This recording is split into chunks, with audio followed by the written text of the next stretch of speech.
Olá pessoal, vamos continuar falando sobre teoria de opções em projeto de mineração. Eu acho que hoje esse bloco de aula vai terminar de um modo muito legal, porque a gente vai sair com uma tabelinha do Excel pronta, que vai dizer o seguinte: beleza, já que você sabe fazer o processo de expansão da árvore, sabe avaliar o futuro dessas opções, como que ele está comportando em termos de sobe, desce, igual a gente viu na árvore de decisão, os gatilhos em V, só que a gente vai fazer vários gatilhos em V agora. Vai me dizer, vale a pena esperar ou vale a pena exercer imediatamente? Lembrando só que eu tenho duas formas de fazer avaliação de opções. Uma para entrar e outra para sair, o que vai de encontro com o nome dessa aula, que é Call Input. Primeiro eu vou fazer uma aula teórica.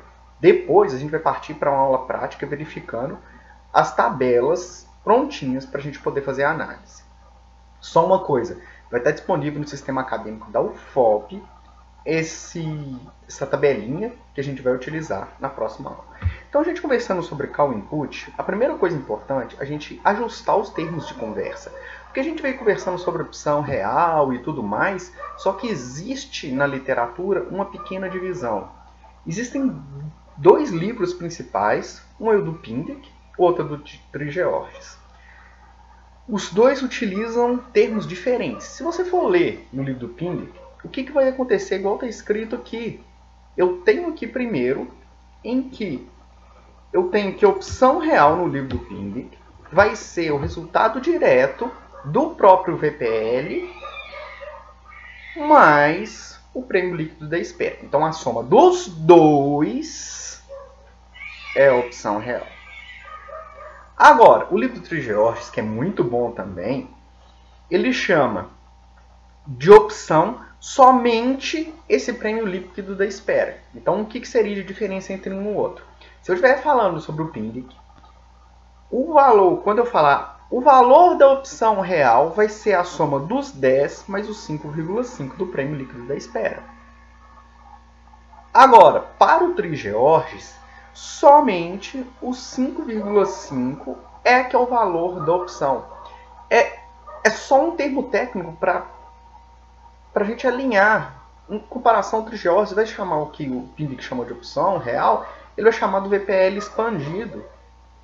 E, sinceramente, eu vejo sentido nos dois. Eu vejo, sim, que a ideia do VPL expandido ser o VPL normal mais opções é muito didático. Por quê? Você sabe, eu não estou abandonando o VPL, a teoria tradicional. Na verdade, eu estou arrumando uma forma de medir um pouquinho melhor e o que vai sair nessa aula aqui, que vale a pena esperar ou não vale a pena esperar. Que o VPL fala assim, exerce igual um louco. Tá certo, às vezes o meu VPL é positivo e eu preciso de confirmar e saber se eu posso ter uma possibilidade de melhora no futuro.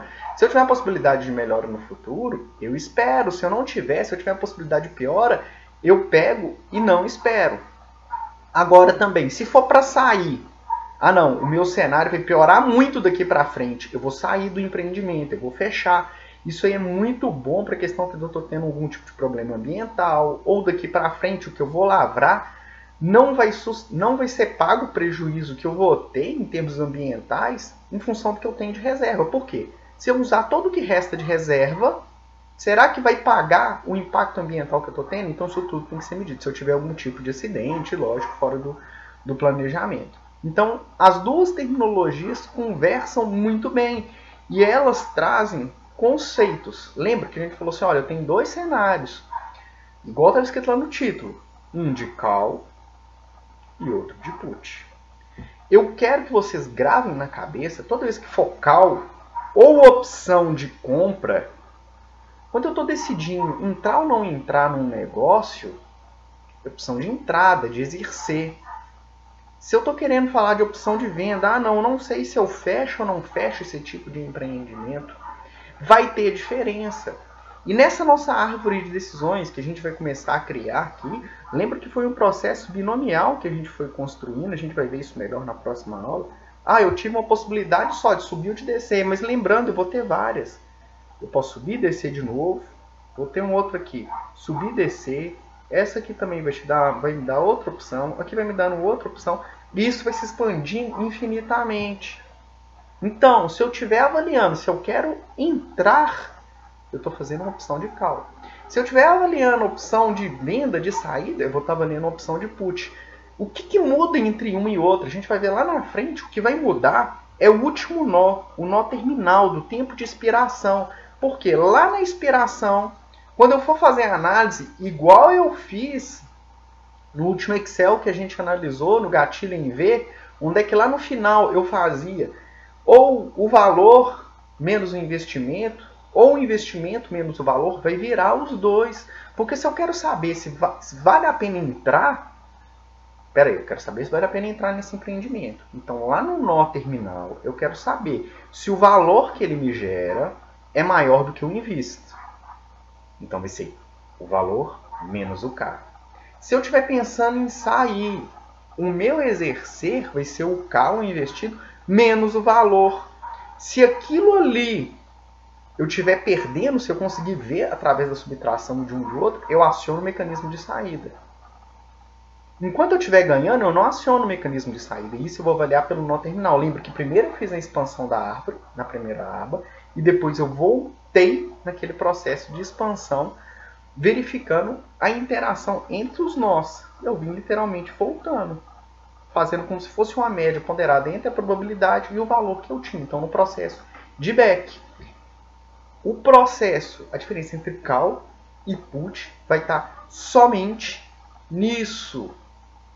Ou seja, quando eu estou verificando a expansão da árvore aqui, no nó de expiração dele, no último de todos que eu estou abrindo, em vez de eu trabalhar igual eu trabalhei no Excel com vocês aqui na aula online, lógico que na presencial a gente vai fazer mais exercícios, vai fazer mais coisas. Aqui eu tenho um tempo menor na aula online. Eu avalio, nesse cenário aqui, o valor menos o K. Aqui embaixo vai ser K menos o valor na opção de venda. Porque aqui em cima, quando eu tiro o valor que eu estou tendo de benefício menos o K, quando isso aqui for maior do que zero, ou seja, for positivo, eu estou no meu melhor dos mundos. Ou seja, eu vou exercer o projeto de compra, a opção de compra, quando isso acontecer. Aqui embaixo, quando que eu saio? Quando o K for maior do que o V.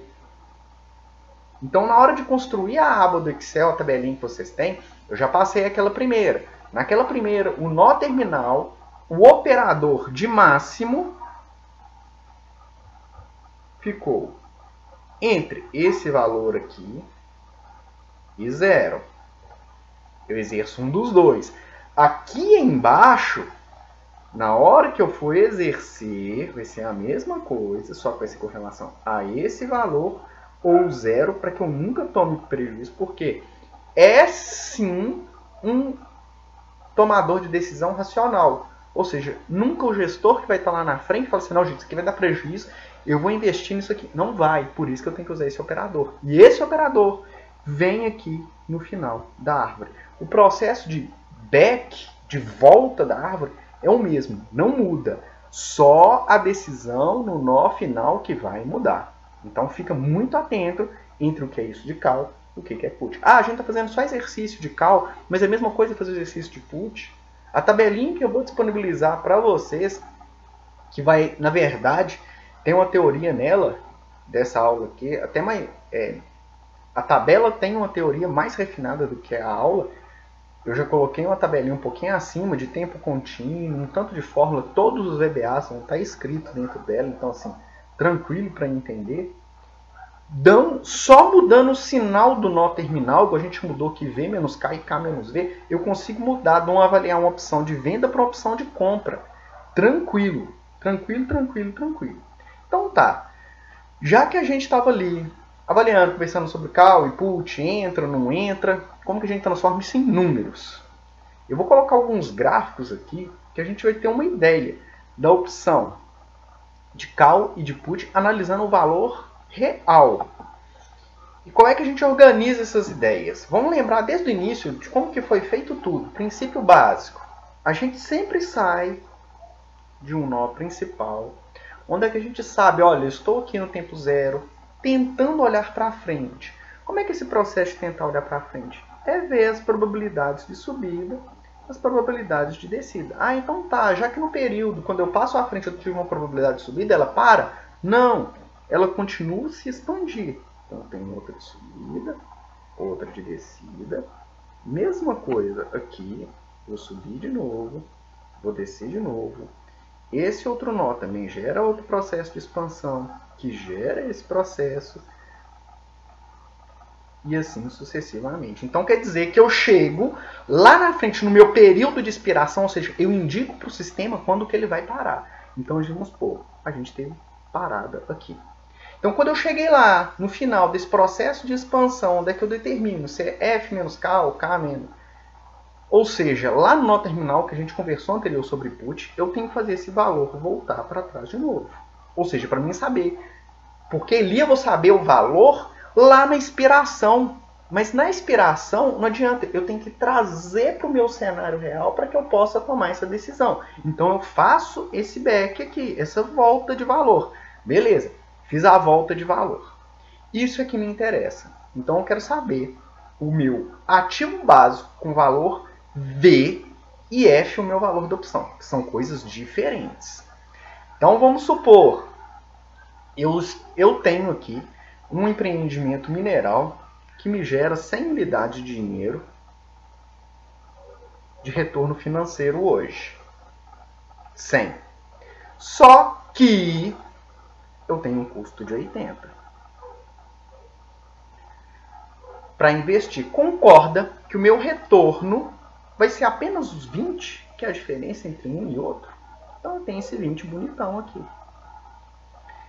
Ou seja, eu só vou investir, eu só vou ter um valor de opção de investir, ou seja, eu fui lá na frente e voltei e vi as possibilidades da árvore que cresceu no futuro, ela me gera um valor de 20, eu já tomei isso aqui, então concorda que o valor dessa minha opção tem o valor de 20? E eu só vou exercer o meu empreendimento se o meu valor for positivo. Então é exatamente isso que está escrito nesse gráfico. O que eu tenho nesse gráfico aqui? O que está marcando de azul, esse gráficozinho aqui, que eu escrevi, tá? F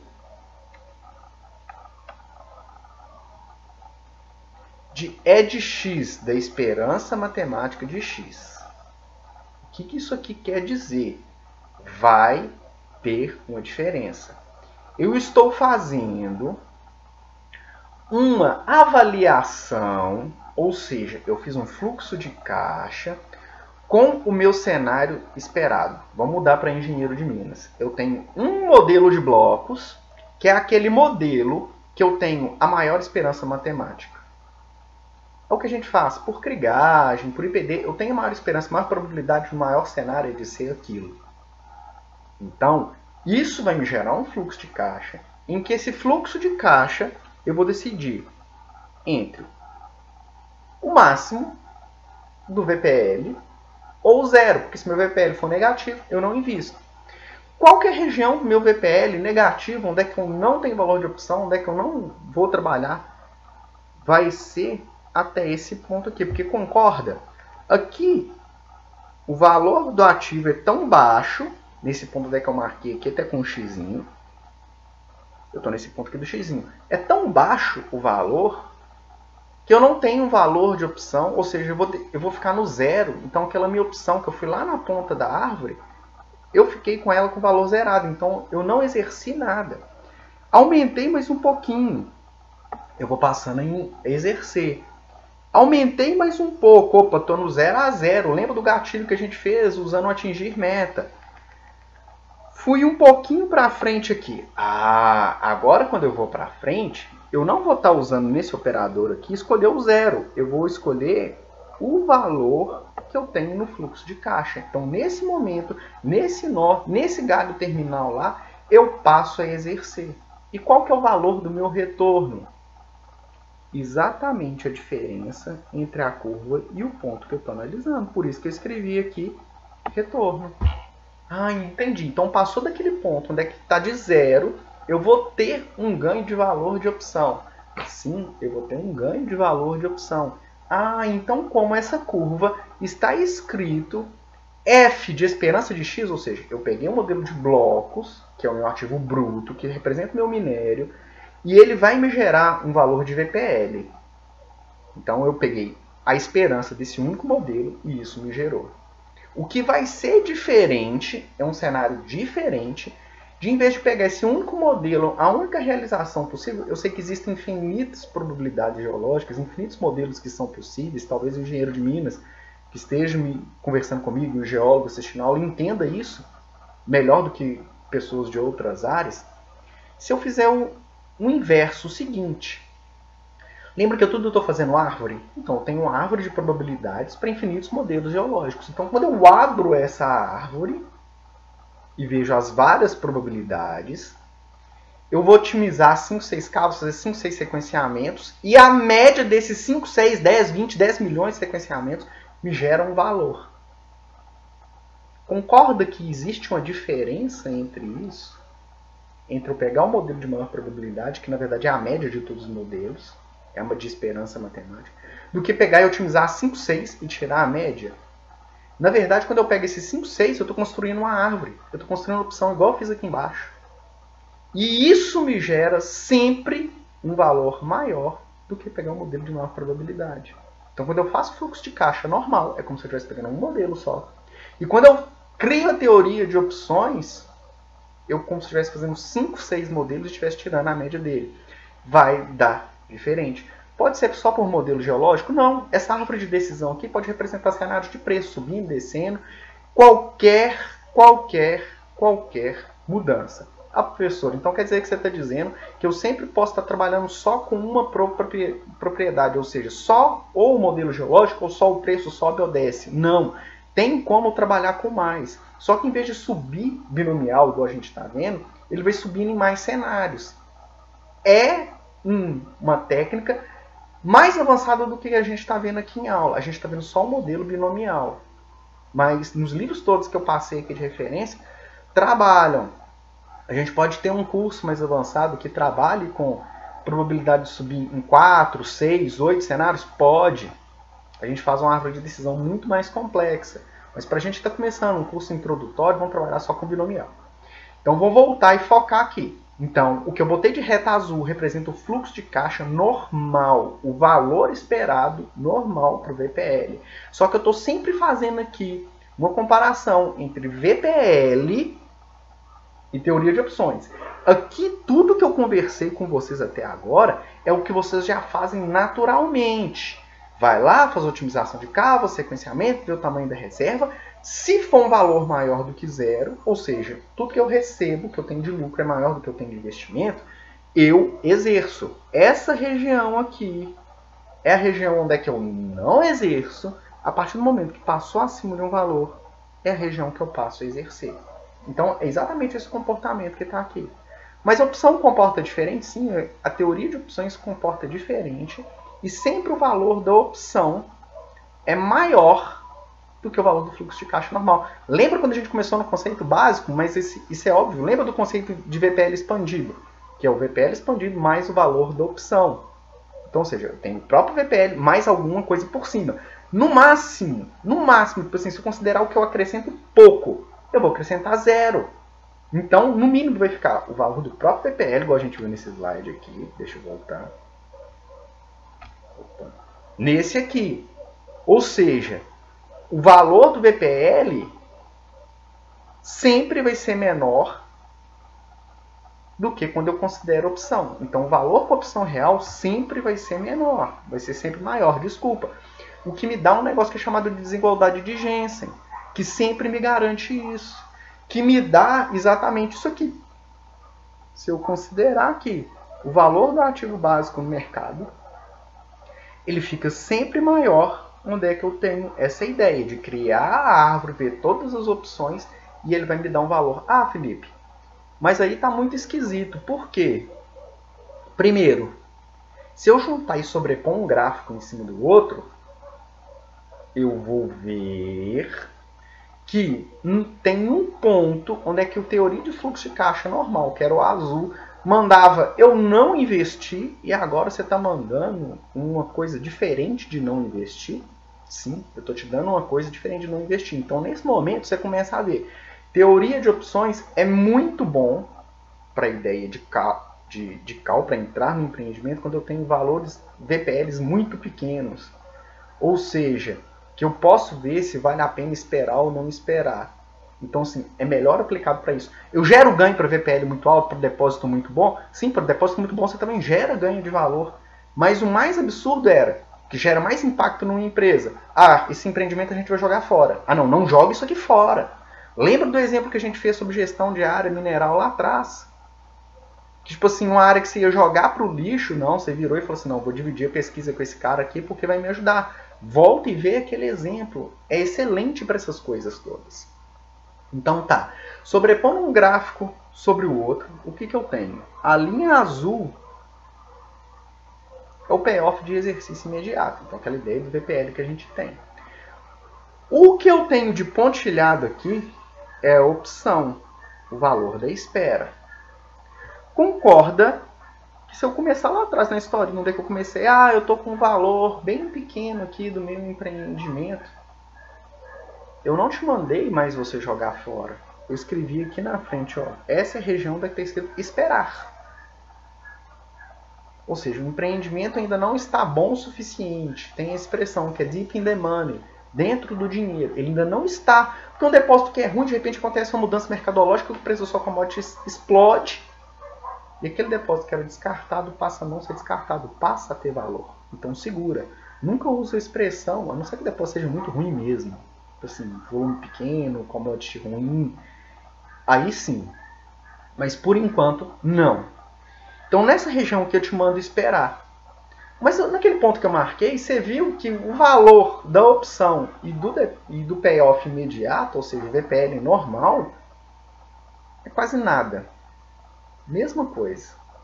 A partir do momento que eu fui andando, aumentando o valor do ativo básico, seja por uma campanha, seja porque o mercado melhorou, alguma coisa, eu tenho um valor aqui de payoff baixíssimo e eu já comecei a aumentar o meu valor de opção.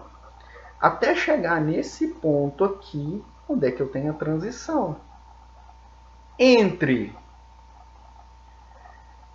vou exercer, tem o meu valor de exercer, e o valor da opção.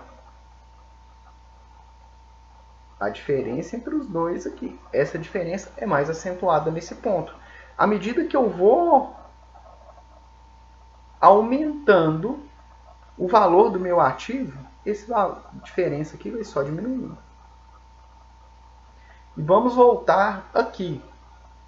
Essa região aqui é a região onde vale a pena exercer imediatamente. Ou seja, quando o valor do ativo básico for maior do que zero, ou seja, é quando você entra. É o seu gatilho para entrar. O meu valor está aqui embaixo. Está nessa região. Eu fiquei esperando ele passar de onde vale a pena esperar para ele passar para a região de que vale a pena exercer. Ou seja, eu não estou jogando fora em hora nenhuma o valor do fluxo de caixa descontado. Ele me diz sim quando vale a pena entrar ou não entrar no empreendimento. Mas a grande pergunta é, com o valor de opção, vale a pena entrar imediato ou esperar? Sempre que o valor da opção, ou seja, o valor da espera, for maior do que eu tenho de exercer imediatamente, eu tenho essa questão de esperar ou não esperar. Outra observação extremamente importante é, quanto maior essa árvore de probabilidade aqui for aberta, for esparsa, ou seja, a probabilidade de subida e de descida muito forte, maior vai ser a diferença entre a opção e o VPL. Então, quando eu tenho cenários também, modelos onde é que eu tenho uma variância, probabilidade de variância entre cenários muito grandes, o valor da opção vai crescer proporcionalmente. Para a gente ver um pouquinho melhor tudo isso que a gente falou, eu queria fazer só uma observação antes. A gente está fazendo aqui modelos que são baseados num sistema de opção americana, onde é que eu posso entrar e sair do empreendimento a hora que eu quiser, não só na data de expiração. Importante deixar isso bem estruturadinho aqui. Então tá, voltando àquele ponto que a gente conversou, que é exatamente esse aqui, que é o ponto de transição entre exercer e esperar, qual que é a diferença entre os dois? Como eu estou falando de call, ou seja, de entrada no empreendimento, de compra, nessa região aqui, o valor de V é maior do que o valor de K, que é o valor da entrada. Na região onde é que eu vou exercer, V é menor do que K, e no nosso caso de projeto significa investimento. Então esse valor de K aqui é o valor que eu invisto no empreendimento. Agora, se eu estiver pensando em saída, vai ser exatamente um gráfico contrário, onde aqui, igual eu conversei, vai ser K menos V. A região de exercer a saída, de sair, vai ser essa região daqui para trás, onde é que o valor é menor do que o que eu tenho de K de penalidade para saída. Então aqui eu saio correndo, se o valor do meu empreendimento deu aqui, da minha situação de operação, se o valor da minha situação de operação deu aqui, sim, segura, ainda não sai, ainda não fecha o empreendimento. Pode ser por 50 mil opções, por questão de mercado, problema ambiental, tudo isso eu consigo colocar aqui dentro. Muitos, eu coloquei essa observação aqui, que é o sistema de Black-Scholes e Merton, porque muita gente vê isso, pega tutorial na internet, falando sobre Black-Scholes. O que Black-Scholes estão tentando ver? São sistemas de opções de compra, eles trabalham só com compra, onde é que eles conseguem valorar o seu ativo. Eu coloquei esse slide aqui anterior, só para que a gente soubesse o que significam cada uma das variáveis que estão aqui. Eu vou pegar e destrinchar o significado de cada uma dessas formas aqui. Eu vou simplificar toda essa fórmula que está escrita aqui grandão em duas coisas. Olha, eu sublinhei um pedaço aqui.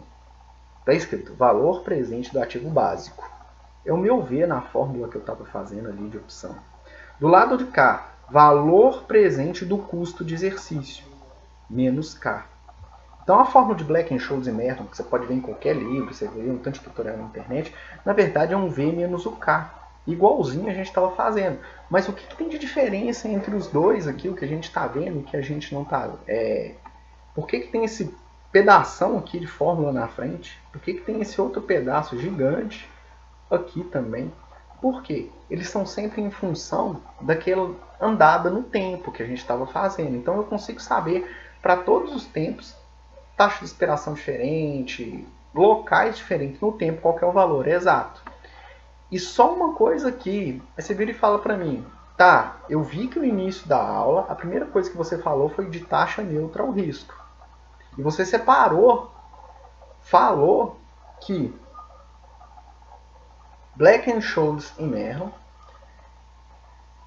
consegue valorar isso aqui no tempo. Então, tudo isso aqui vai ser dividido, já que você falou em tempo, da mesma forma que eu tenho que fazer o valor presente líquido. Voltar, ou seja, dividir por aquela taxinha de desconto que você falou, que era o custo ponderado de capital, que é a soma do risco, eu vou penalizar pelo risco, mais o tempo, então um somatório de duas coisas. O valor da minha opção eu também vou ter que utilizar isso. Na verdade, o valor da opção, a gente vai ver até isso na próxima aula, eu enganei, ainda não falei, vou falar no início da próxima aula. Para que eu possa fazer a volta no tempo presente, igual eu faço com o valor presente líquido, eu tenho que fazer algumas operações matemáticas. Só que não consegue se fazer direto em cima dessa, igual dividir por uma taxinha que a gente dividia simples, 1.10, se fosse 10% elevado ao período. Não tem isso. O que a gente vai fazer? A gente muda a probabilidade de subida e de descida, que é a mesma coisa. Concorda que quando eu estou dividindo por aquela taxa, é como se eu estivesse rebaixando o valor? Na verdade, eu vou usar alguns valores matemáticos para impedir que a árvore de decisão suba muito, ou seja, vou penalizar ela jogando para os cenários mais inferiores do que deixando ela subir. E aí eu vou fazendo aquela ideia de ter um desconto no tempo e ter um desconto pelo risco. Então eu vou fazer isso. Na verdade, que é chamada de taxa livre de risco. E a fórmula de Black-Scholes já coloca isso dentro desses dois sistemas aqui. Mas lembrando, quando eu falo isso, quando eu já uso Black-Scholes de uma vez, eu estou assumindo algumas coisas. Isso aqui é uma exponencial, isso aqui é uma exponencial. Concorda que tanto o valor do ativo quanto o valor do K estão caminhando, sim, seguindo um crescimento exponencial? Então, ou seja, eu já estou afirmando que o meu ativo comporta desse jeito, eu já estou tirando um pouquinho da liberdade dele. Estou falando também que os dois se comportam de acordo com a distribuição normal. E pode ser que no nosso caso de mineração nunca ocorra como uma distribuição normal, se aproxime 90% das vezes da distribuição log normal, como quase tudo que a gente vê na mineração. Sim. Então, por isso, tomar cuidados com o ativo. Assim, vou pegar um tutorial pronto na internet, vou executar um código e vou ver. Você já está falando que eu tenho um crescimento desse comportamento aqui exponencial. E muitas vezes a sua opção não se comporta desse jeito, principalmente a gente vendo de depósito. A gente vai fazer o último exemplo, nosso último coisa do curso, em cima da taxa de crescimento de um depósito. E cada um dos depósitos vão ter taxa de crescimento diferente. Então a gente vai fazer a otimização de cabo, vai fazer um sequenciamento em cima de cada um deles e vai replicar. Vai ser ajustado? Vai. Mas vai ser melhor do que eu já pegar e falar que tem essa taxa de crescimento exponencial. Tá, você me falou o seguinte. Me falou que isso aqui está tendo uma penalidade em função do tempo, mas eu estou vendo só o sigmazinho aqui. E não estou vendo, deixa eu voltar no slide anterior aqui, a taxa de desconto ajustada ao risco. Eu nem falei que é taxa de desconto ajustada ao risco ainda, mas lembra só que é taxa de desconto. Eu não estou vendo taxa de desconto ainda que eu fazia para penalizar o que está lá na frente. Por que você não está vendo? Eu estou usando o dividendo aqui, que na verdade, isso aqui é uma coisa até bem interessante para a gente. Quanto que eu tiro de retorno do meu empreendimento para que ele seja saudável? Já que eu estou falando, igual eu coloquei aqui, ó, que na fórmula lá tem só esse sigma que representa dividendos. E lembrando, no nosso caso, dividendo no empreendimento de mineração significa o quanto de retorno que eu estou tirando daquele empreendimento mineral. Que é sempre a diferença entre o quanto meu empreendimento cresce e o quanto ele deprecia. Que é o que aquela taxa está fazendo ali, está diminuindo o valor. Então, o quanto que ele cresce menos o quanto que ele diminui, eu vou tirar como se fosse o meu dividendo, para manter o empreendimento saudável. Porque o valor da empresa permanece constante ao longo do tempo. Eu estou tirando o que ela cresce, ou seja, o que eu produzo de dinheiro, menos o que é comido pelos juros. Isso é saudável, para que eu mantenha a empresa funcionando de modo saudável. Então, só para ficar claro que, na verdade, quando eu coloco isso aqui, dividendos, e sei que um é função do outro, eu estou colocando de forma indireta o valor dessa empresa ali dentro de crescimento. Tá, Felipe. Você conversou comigo, falando, mostrando a fórmula de Black-Scholes, falando que ela consegue determinar em qualquer lugar, no tempo e espaço, ou seja, o valor da minha opção, descontado pela taxa de juros e descontado pela taxa de risco, só que ela já pressupõe um comportamento, é algo que a gente não quer. Por que não dividiu por 1.10? Porque não dá. Porque lembra quando eu coloquei a curva de opção onde é que ela não era uma retinha bonitinha, que eu podia falar que o comportamento dela era retilíneo ou prever? Não tem como. Houveram diversas tentativas de tentar precificar isso e chegou-se à conclusão em que eu tenho um método da medida neutra ao risco e vou ter um outro método. O que é o método da medida neutra ao risco? Nesse momento, onde é que economia mineral, que é a disciplina, tem essa disciplina no YouTube para quem quiser assistir, a gente insiste tanto e bate tanto no martelo para que nunca enxergue o empreendimento mineral como uma coisa única. Uma das formas de eu fazer, que vai ser o que a gente vai ver aqui, para trazer a valor presente aquela opção que foi lá para o futuro, eu vou usar a medida neutra ao risco. O que é a medida neutra ao risco? Eu vou considerar, e a gente vai fazer isso, que quem investe na mineradora não tem somente uma. 90% das vezes, a única fonte dele de renda não vai ser só a própria mineradora. Nem que seja um tesouro Selic, alguma coisa, algum outro tipo de investimento, ele vai ter para segurar o capital dele. E quando a partir do momento que ele já tem dois, ele consegue fazer um balanceamento. Eu vou botar 100% do meu capital na minha empresa? Não, eu vou botar aqui 90%, eu vou estar com 10% aplicado em qualquer outra coisa. Concorda que existe um rendimento médio entre a empresa, o que ele está tendo nessa aplicação dele, fixa, qualquer simplificada, e concorda comigo que, no mínimo, ele quer que a empresa tenha um rendimento igual à média desses dois. Se ele for começar um novo empreendimento, então ele tem a mina A que me rende um valor, uma parte em renda fixa, que em média me dá um tipo de rendimento. Se ele for abrir uma nova mina, ele quer que o rendimento seja maior do que a média entre esses dois. Porque se não for maior do que a média desses dois aqui, cara, ele continua alimentando esses dois empreendimentos e esses dois vão elevar o ganho dele. Porque ele não vai colocar num terceiro que ele perde. Na média ele está perdendo. Essa é a ideia do portfólio. A última coisa que a gente vê na disciplina de economia mineral é a otimização de portfólio. E a otimização de portfólio é baseada em duas coisas: risco e retorno. Eu consigo fazer esse balanceamento de 2, 3 empreendimentos minerais, aonde que eu tenho, num conjunto de minas diferentes, aplicações financeiras, um risco. Cada uma delas tem um risco e tem um retorno.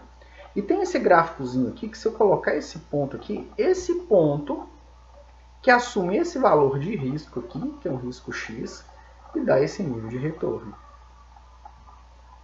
Poxa, eu sei que aquilo ali representa esse risco. Se eu tenho esse outro ponto aqui, em cimazinha dessa reta, dessa fronteira, eu tenho o mesmo risco anterior, mas com retorno maior. Ou seja, o que todo mundo quer. Com o mesmo risco, eu tenho um retorno cada vez maior, mas tem um limite. A quantidade de empreendimentos, investimentos que você consegue acessar, tem um limite que é formado por essa fronteira aqui. Que de uma forma simplificada eu vou chamar de fronteira de Markowitz. Eu explico na aula, procura a playlist sobre economia mineral, eu explico sobre como essa fronteira é formada. Então eu tenho aqui essa fronteira que me indica o máximo que eu tenho de retorno em função da quantidade de risco. Todo mundo ignorando a economia mineral, consome economia mineral no serviço para nada. E serve. O que acontece é o seguinte: essa fronteirazinha aqui, chamada de fronteira de Markowitz, vou até colocar um Mzinho aqui, não vou perder muito tempo, vou explicar de uma forma simplificada, porque já tem aula gravada sobre isso.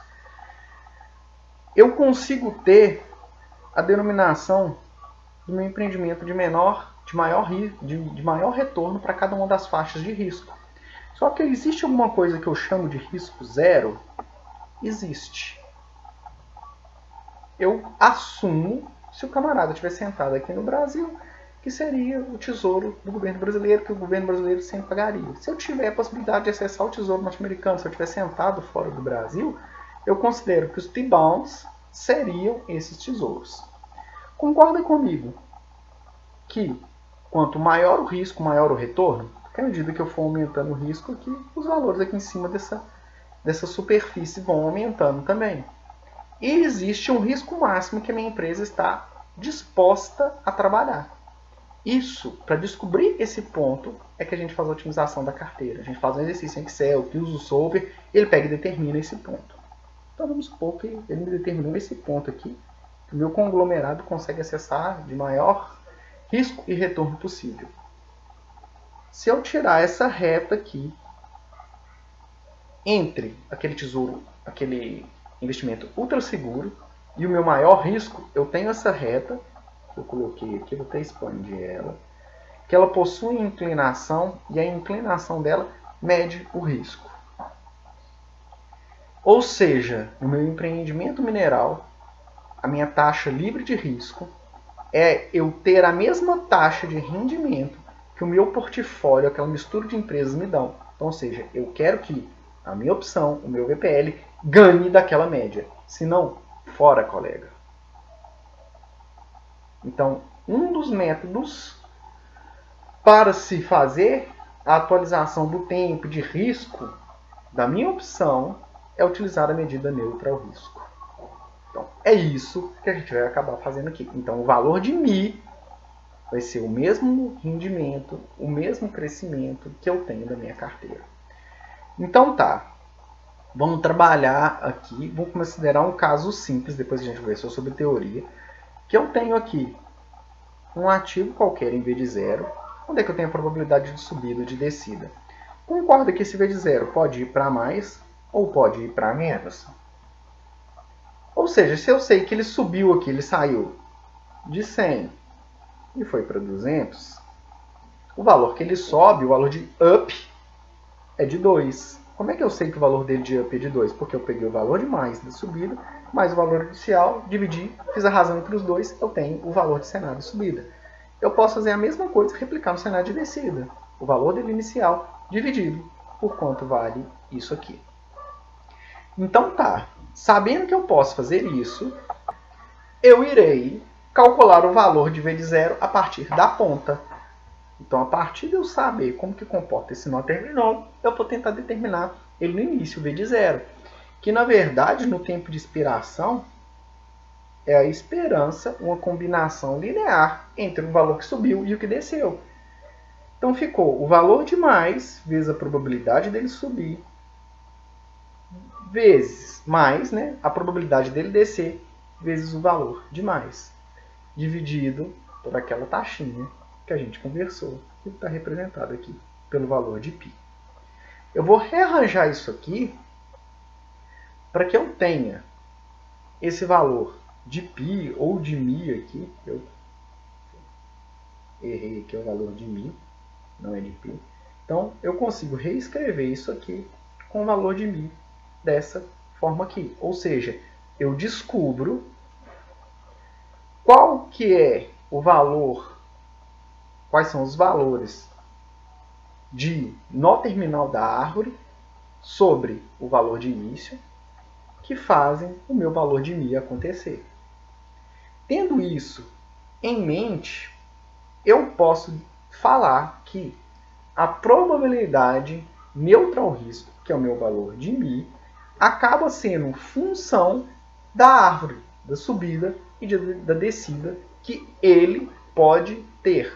Ou seja, ela faz o meu ativo básico, que é o meu V de zero, ter o retorno de R. Eu vou introduzir um outro conceito aqui que também está nas aulas de economia mineral, que é de martingale. Por quê? Eu sei que ao longo do tempo eu tenho probabilidades de eu ter taxa neutra ao risco diferentes. Por quê? O meu valor tem hora que sobe, tem hora que desce, a árvore vai cada vez abrindo mais. Então, em alguns nós, eu posso ter esse valor subindo, ele descendo, subindo, descendo, subindo, descendo. Isso aumentando cada vez mais. Mas sempre, se você pegar, tirar a média entre o que subiu e o que desceu, vai dar algo próximo a uma média inicial, que eu vou chamar aqui de mi. Então, o modelo que a gente está assumindo, sim, ele considera que ele pode oscilar, mas ele sempre vai oscilar em torno de uma taxa. Isso aqui é chamado de martingale. Então, ele vai ter um comportamento de oscilar, mas oscila em torno de alguma coisa. Então, por isso que eu posso estar utilizando ele aqui dessa forma. Considerando que eu cheguei nessa equaçãozinha ali no slide anterior, mas na verdade eu não quero saber ela. Eu fiz esse ensaio de falar que ele oscila e tudo mais, porque na verdade a gente está querendo atualizar. E eu falei que a gente atualiza usando a taxa livre de risco, que é esse R, mas na verdade eu vou penalizar em vez de dividir por 1,10, eu vou penalizar pelo Q, que é a probabilidade de subida e de descida. Então, eu vou ter que reorganizar o que a gente já viu lá atrás, para que eu saia com esse valor de Q aqui penalizado. Rearranjando essa equação aqui, eu saio com esse valor de Q, de probabilidade de subida, diminuída. É a probabilidade real? Não. É a probabilidade de neutral risco, só para que eu traga o valor atualizado. Essa probabilidade Q não quer dizer, você vai ver que ela vai ficar um pouquinho menor do que a probabilidade que eu vou chamar de real, que a gente calcula do modo mais simples que a gente já viu, que a gente vai utilizar ela penalizada pela taxa de risco, pelas probabilidades de descida e pela probabilidade de subida. Então, essa é a primeira forma que eu tenho de olhar para os valores da opção e falar assim, olha, isso aqui já está considerado o valor do dinheiro no tempo, já está considerando o risco, eu já penalizei, eu já diminuí ela. Por quê? Eu estou utilizando uma probabilidade neutra ao risco. Não é a probabilidade real. É só um argumento matemático que a gente tem para poder trabalhar com isso. Ok, senhores? Então tá. Como é que eu aplico isso aqui tudo, essa volta toda que a gente deu? A gente vai ver um exemplo aqui agora. Antes da gente começar, é importante ver que algumas mineradoras já estão trabalhando no mercado de opções, que é como se fosse um seguro para aquela produção. E esse exemplo fala sobre isso. Então, o que a mineradora vai fazer aqui? Olha, hoje eu estou dimensionando meu empreendimento achando que eu tenho um valor por unidade de tonelada de 100 unidades de dinheiro. No futuro, ela pode, daqui a um ano, aumentar ou diminuir? Pode. Pode ir para 180, os cenários mais prováveis, ou diminuir para 60. São os dois extremos. Não, mas se eu for para 60, eu estou ferrado. Eu tenho que garantir uma lucratividade mínima de 180 e eu quero fazer um seguro para isso. Então, ou seja, concordo que sendo um seguro, eu só exerço aquilo se der ruim, se o valor diminuir. Se ficar com valor positivo, não tem problema nenhum, 180, eu estou dentro. Então, a gente vai ver um sistema de opções aqui, para caso o preço do minério decresça, eu tenho um bônus, um benefício, mas eu vou ter que pagar por ele. Então, ou seja, eu pago por isso para saber. Bom, o exemplo que a gente está fazendo aqui, isso aqui é um exemplo de put. A gente pode fazer esse exemplo de put aqui para problema ambiental, para 50 mil coisas. Então, assim, isso aqui vai ao longe. Então tá, são os dois cenários. Mas vamos dar uma configurada nesse cenário aqui para a gente entender melhor. Eu quero saber, eu quero ter a garantia que eu recebo 180. Mas para isso eu tenho que pagar um seguro. Para que a gente possa calcular o valor mínimo desse seguro, eu tenho que saber quais são as opções lá no futuro. Então hoje eu tenho o valor de 100.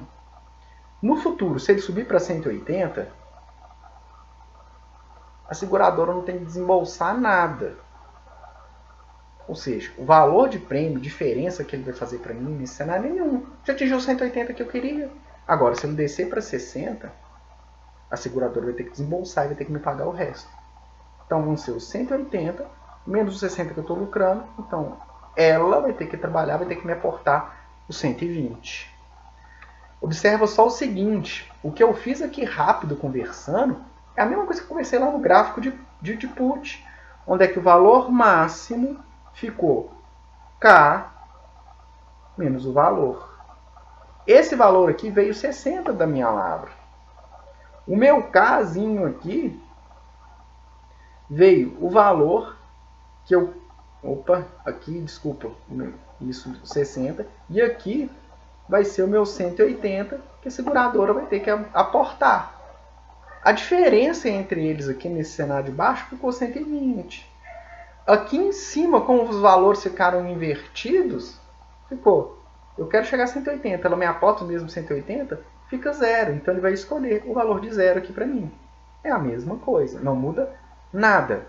Então com esse cenário aqui em mente, eu sei que eu saio de 100, vou para 0, ou saio de 100 e vou para 60, eu consigo configurar a minha opção. Então eu reescrevi, eu apaguei tudo que estava lá, e reescrevi aqui. Só que duas coisas em opções são extremamente importantes. Um é o valor de up. E a gente acabou de ver como é que calcula. Como é que eu calculo o valor de u? Ou seja, a probabilidade dele subir. A probabilidade dele subir, a força com que ele sobe, desculpa, quantas vezes ele sobe, vai ser o V de mais dividido sobre V. Te dei isso 80, te dei o 100. Então ficou 1,8 da força que ele sobe. Qual é a força que ele desce, que é o D? 60 dividido por 100. 0,6. Mas eu tenho que penalizar, porque aquele valor daqui a um ano, que esse preço pode flutuar, eu tenho que trazer para valor presente. Então o que eu vou ter que fazer? Eu vou ter que utilizar uma probabilidade de subida neutra ao risco, penalizada. Lembra que a gente pegou a fórmula que a gente acabou de conversar sobre ela. É essa fórmula. Que eu vou utilizar o R, que é a minha taxa livre de risco anualizada, que está aqui. Vou aplicar dentro da fórmula, ela vai me sair que a probabilidade de subida é de 40% e a probabilidade de descida de 60%. Qual que é o valor justo do seguro lá atrás para ele poder pagar? Vai ser a opção entre 40 e 0, 60 e 120. 40 e 0, 60 e 120, dividido por 1 mais 1,08, que vai me dar 66,7. Então, o seguro justo para eu pagar lá atrás no início, diante da minha incerteza, seria de 66,7. Ok, senhores? E aí a gente viu, resumindo, quando eu tenho a probabilidade de call, eu tenho o cenário que na subida eu tenho 1 para exercer lá em cima, porque, ou seja, ficou V menos K. Quando eu tiver um cenário de put, vai ser K menos V, o cenário de exercer vão ser os nós inferiores. Isso aí vai sempre mudar, da call para put. Ok, senhores, a aula já estendeu mais do que eu gostaria. Realmente eu tenho que fazer vídeos mais curtinhos, dessa vez eu não consegui. Eu queria agradecer por atenção. O próximo nós vamos fazer, eu vou colocar aqui para vocês o vídeo em sequência, a gente vai fazer a análise de uma tabelinha. E essa tabela contém todos os conceitos que a gente viu hoje, então vai ficar mais didático. Eu vou colocar no sistema acadêmico para vocês aqui, essa tabelinha para que vocês possam dar uma olhada. Então um abraço para vocês, tchau, tchau.